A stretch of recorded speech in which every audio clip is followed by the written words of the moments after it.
Oh, hey, hi, I'm Jalen Johnston. I got a delivery today, and it's kind of a big deal. I've been waiting for this for quite a while, and I'm going to tell you the story all about it as I unbox it. Two birds, one stone, right? FedEx finally delivered it. This is my grandfather's 1950s Kay Archtop electric guitar. This is the first guitar that my father played before he had saved up enough money to buy his own. And when my grandfather passed, I got his nicest acoustic, and my two cousins each got his other guitars. And this was just sent to me by one of my cousins. Now, bit of a harrowing story to get it here, though. Really what I was looking for, since my cousin was being so generous as to send it to me for free, I didn't want to make him pay anything. So I just told him to drop it off at the FedEx office ship center closest to his house, and he could put it towards my FedEx account, which of course I just made a FedEx account in order to facilitate that. Unfortunately, it's the holiday season, and the FedEx office location, ship center, I talked to them ahead of time. The guy there assured me he'd box it right up, keep it all safe, and get it all sent out. And apparently, he just got busy. So I'm not gonna lie, I've been a little bit upset with that person, that specific person at FedEx, because I was promised a specific delivery date, promised that everything would be taken care of. For obvious reasons, all of this packing is necessary, right? This case, get out of there, buddy. This case has seen better days and is not much of a case to begin with, right? It's pretty much just like a cardboard, no padding, shape of a guitar to carry it in, not much protection. So I was assured all over the place that the pack job would be good enough to get it to me safely. So I talked to the guy at FedEx last Thursday, got everything all worked out. Cousin dropped the guitar off on Friday. More packing material, that's good. Would have paid for it. And then I was told, given a tracking number, was told that I would have this in hand by Wednesday. But as I checked the shipping info and the tracking number, I noticed that it had not been insured for the amount that I requested. This being an heirloom guitar, that's a big deal to me. If something were to happen to it, I at least wanted to get paid the appropriate amount, which is, about $1,000 for the heartache. I'm not saying the guitar itself is necessarily worth that much. Then again, I don't know. I haven't seen it yet. But I noticed it was only insured for what they call the basic value. So I had to call the guy back. He says, "Oh, that's right. I tell you what I'll do. I'll cancel the original shipment because that's the way I have to do it. In order to add anything on, I have to start a new shipment and basically do it right."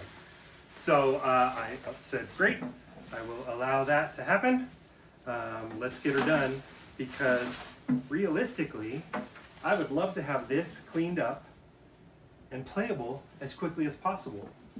So anyway, I never heard another thing. After being told, it'll be to you Wednesday, I called back on Tuesday, and the guy said, "Oh yeah, it's on its way." So I did not get it on Wednesday. Called on Wednesday, and the guy says, "Oh, you know what? I've been really busy, and I haven't sent it out yet." Now, keep in mind, I talked to him Thursday about doing this whole thing.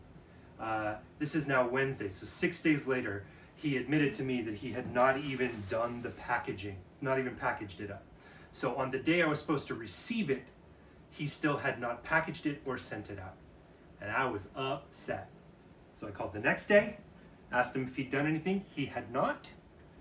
He said he would call me back with an update. He never did. So I called corporate and I asked them to light a fire because I had paid for shipping, was promised a certain date, and it did not happen. And the guy hadn't even packaged anything up yet. From this 1950s K archtop. Not sure the model, don't know a bunch about it. I just know that my grandpa played it, and then my dad played it, and then my cousin got it and just never learned to play. And so now here we are. He said, you know what, you would actually fix this up, get it playable, keep it in the family. So he sent it back to me. So anyway, short story longer, I had to raise a little bit of hell via the FedEx 800 number to get them at the corporate level to light a fire under this guy's ass and actually get him to do his job. And what I told them was I was expecting this Wednesday. It is now Friday at this point. I need somebody to instruct him, somebody with the power to fire, to instruct him to package it up and overnight it. And at this point, I don't feel like I should have to pay for any sort of expedited service. They did me one better. They said, okay, look, looks like you've already purchased the packing material, the guitar box kit and all the stuff that they have reasonably priced. We will not charge you to overnight it at all. So ultimately, cost-wise, pretty good deal. Still a little bit of a frustrating scenario. But anyway, now that I've got it in hand, I'm gonna focus on the positive. Let's take a look at what we got here. So what I did know was that it was a 1950s K that my grandfather purchased, so he'd have something to play with a pickup in it. I also know that this is the first guitar my dad ever dorked around on while he was saving up his money to buy that Gretsch. So I also did know there's a little bit of binding coming off of it. That's not damage that happened in shipping. So that's definitely going to need to be re-glued. And as far as the rest of the condition, everything is kind of a mystery. I got to see if the pickup works. I got to see what shape the neck is in. It doesn't look like it's come unglued there. So yeah, let's see if she actually is strummable. So let's do the slow camera move here, shall we? There would have been a pick guard that was attached there, which would have covered up the cable from the pickup and all of that.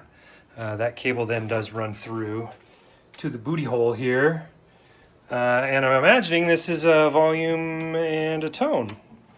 This bridge would just be held on by friction of the strings. So since the strings were slacked for shipment, that's gonna have a little bit of play in it. Trapeze tailpiece, a little loose. I'd imagine those have come out over the years. Not much fret left at all. So yeah, that'll be interesting to see how well she plays. And then I'm just so happy that the original headstock is still there. So let's give the pickup what we call the tap test. Got a little buzz out of the amp back there. Now I just need something metal to give a little tippy tappy. It's doing something. Let's see if I can just hand tension this.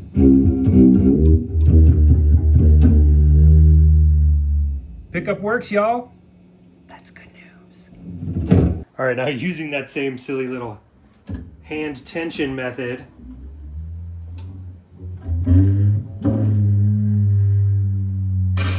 Ooh, scratchies.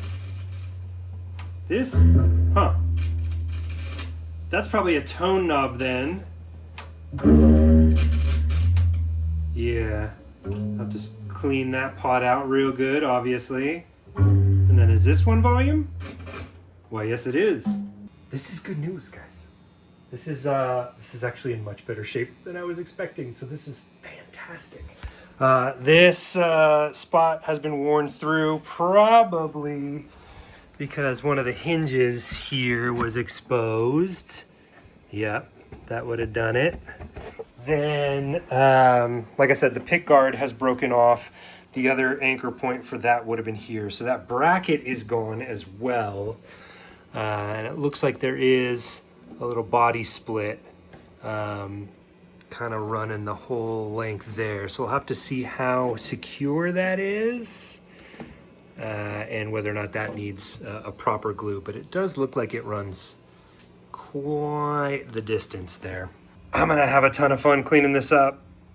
These will have to come off, all the stuff. And then of course the 1950s vintage strap with a shoulder pad, which if I try and bend it, you'll probably hear what sounds like a bowl of Rice Krispies. So I'm not gonna do that. But it might be fun to put a little leather conditioner on this guy and see if I can get it back going.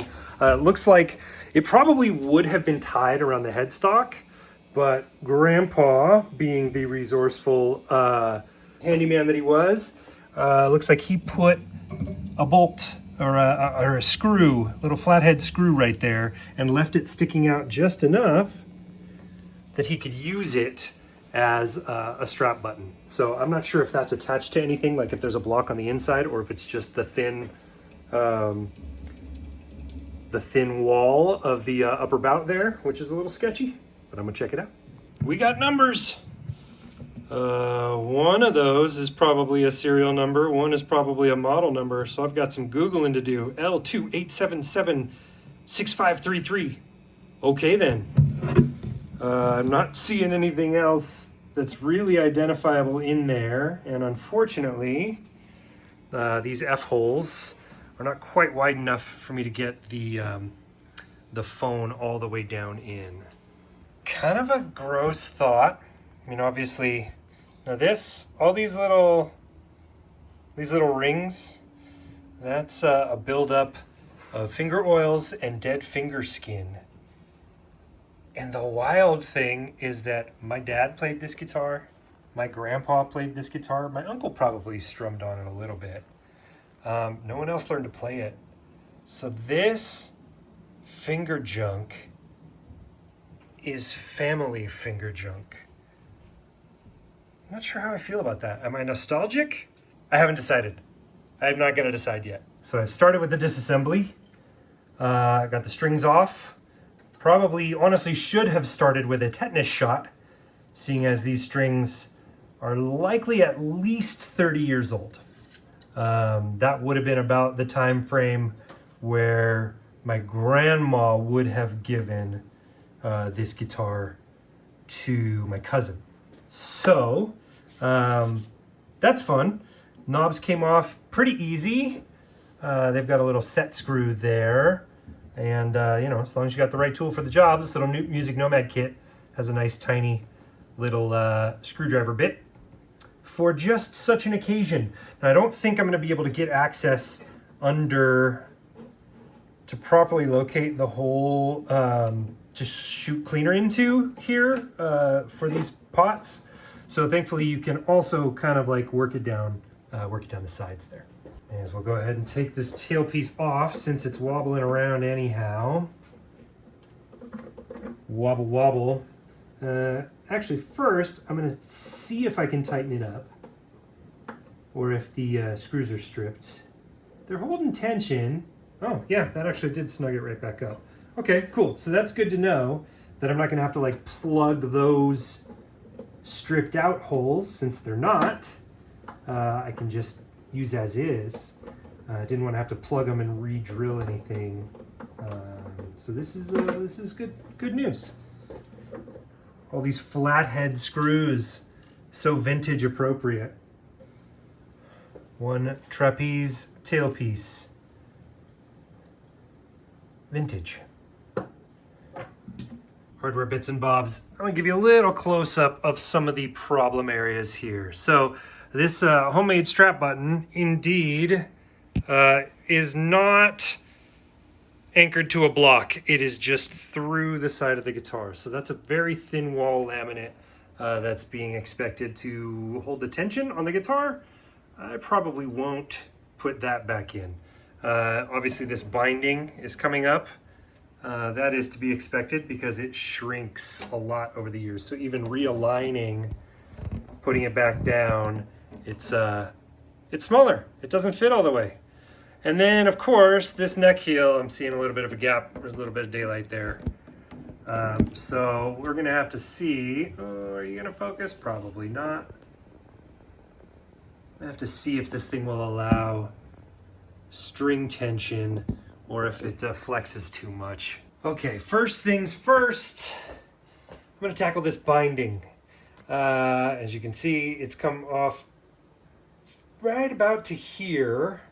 So I've got the masking tape kind of pre-masked and ready after I get the Titebond Original in there using a syringe. So that way I can just fold these up over real quick.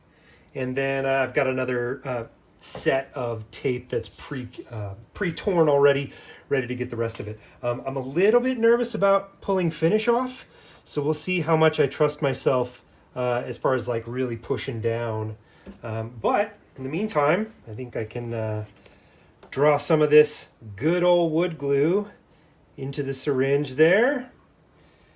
Yoink, yoink. Went a little deeper than I needed to with the tip. That's what she said. Trying to make sure I can give myself a gap to get glue in there, but at the same time not peel the binding back more than it's already been. Don't know if I'm giving you guys a good angle, but I will tell you this little syringe tip is kind of the way to go for application. I'm going to come back and get kind of both of the sides that this would be sitting in. And I start to get tension right around there. So I'm going to stop shooting my glue, if you know what I mean. One of the reasons we use this Titebond is because it's water soluble. So I can push this binding down. I do have a wet paper towel right there. So I can get the excess off. And then another dry towel to give me a little bit of... So making sure I'm pushing both down and in here. Just wrapping this tape over. This is why we kind of pre-stage it here. Thank you to the Colorado School of Luthery for teaching me this trick. Cool. And now this last piece is kind of in an awkward spot right there at the neck heel, but we'll see if that can hold there. Okay, so we've got our basic first pass done. And now I'm gonna go back around. Make sure I've gotten all the binding seated where it needs to before that glue starts to set. And then I'm going to fill in these extra spots with the additionals.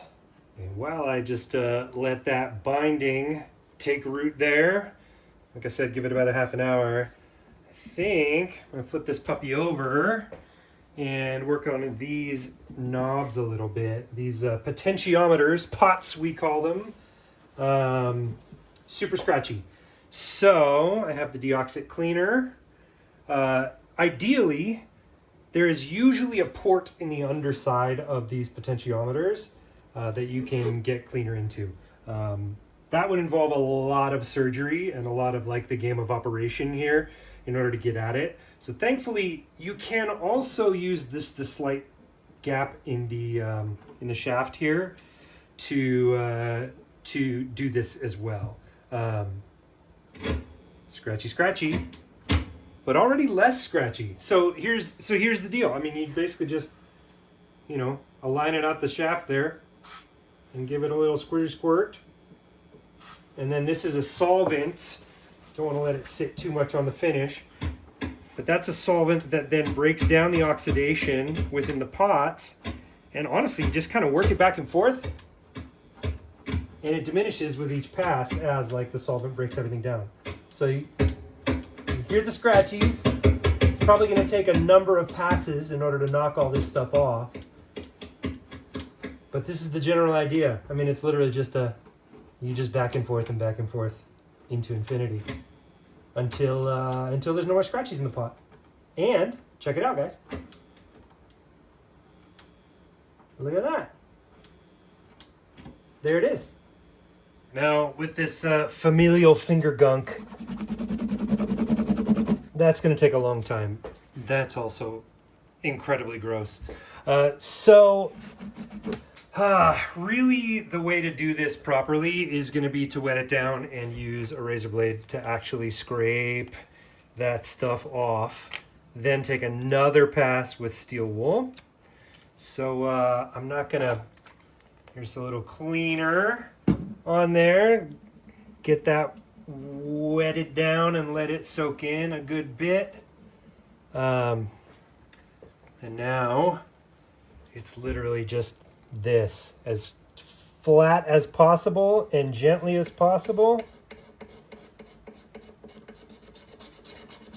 Just scraping with a razor blade, getting that literal decades old gunk off. And look at this. Look at that. Come on, beauty influencers, eat your hearts out. But I mean, look at this. It's wild, wild.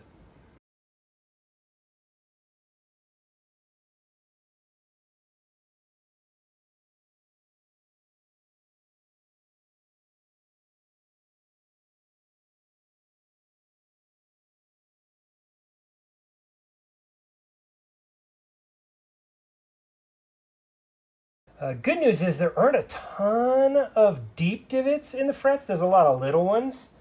You could tell that Grandpa was more of an acoustic player than an electric player because there's not as much fret wear as I was afraid there would be, which is good because vintage frets are much, much smaller in general. And if you have to recrown them or do any sort of additional work to get them smooth again, there's not a ton of fret material height-wise that you can actually like sand down in order to get there. So yeah, did the polish of the frets with quad-aught steel wool. I will probably do another round of polishing with this this kit here, this Music Nomad fret polish specifically.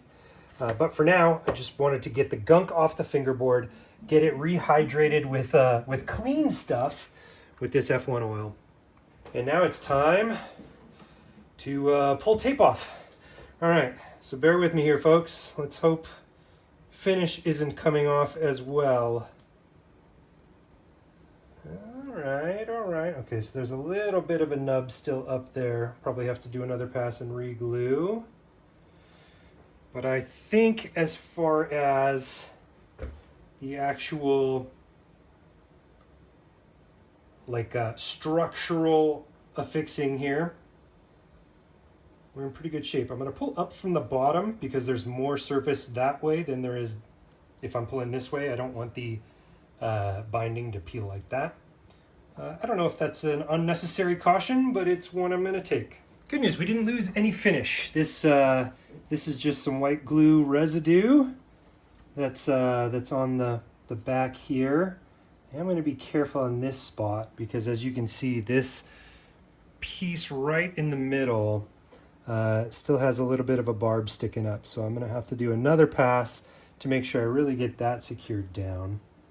But my half an hour wait time was good enough for the Titebond Original to actually take hold and to stay tacky there. And then it'll fully cure later, over the next 12 hours or so. But this is enough to hold it in place and it'll do its own work from there. Just that part that didn't have a flat surface to bend over, that part didn't really take all that well with the glue job. So I'm gonna have to redo that one. But overall, this portion looking pretty good. You might never know. Okay, tape's still on with the pesky binding spot. I'm just gonna leave that, probably leave that overnight. I've got the fingerboard cleaned of all the yuck. Did a naphtha cleaning. Did obviously the razor blades. Did Quadot steel wool. You'll notice I masked off the pickup because that's magnetic, and we'll get the dust in there. And then I just went back over with the Music Nomad fret polishing rag. They're looking pretty shiny. I mean, they're low quality frets to begin with. This is a very cheap guitar. But every little bit counts. And this is my damn grandpa's, so I'm gonna give it the love, as much of the love.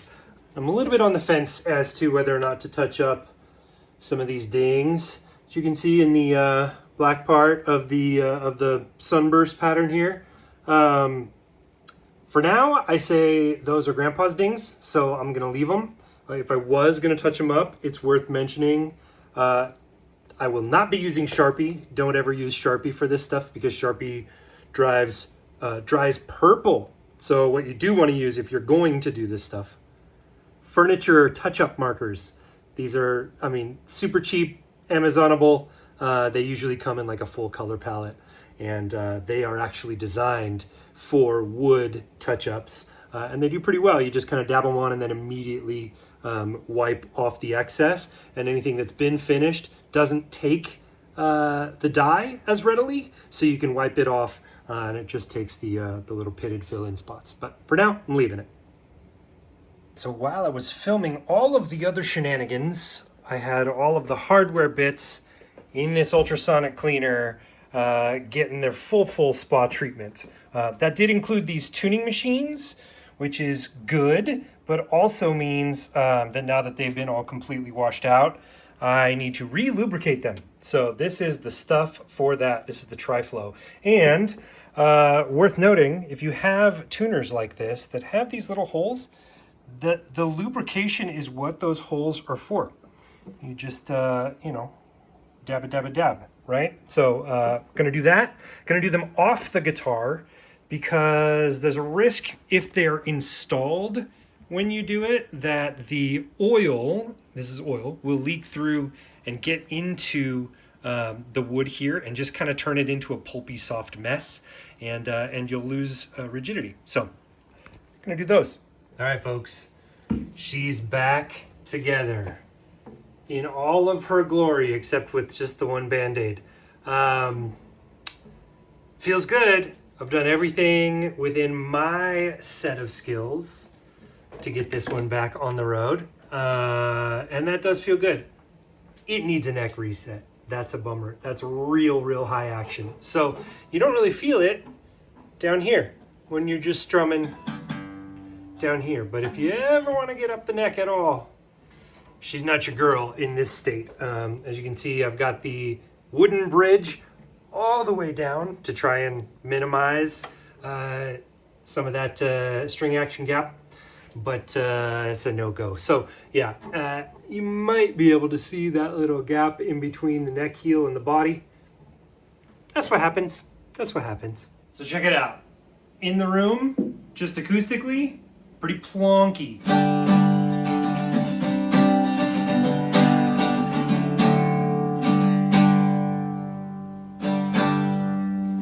But the pickup actually sounds pretty good.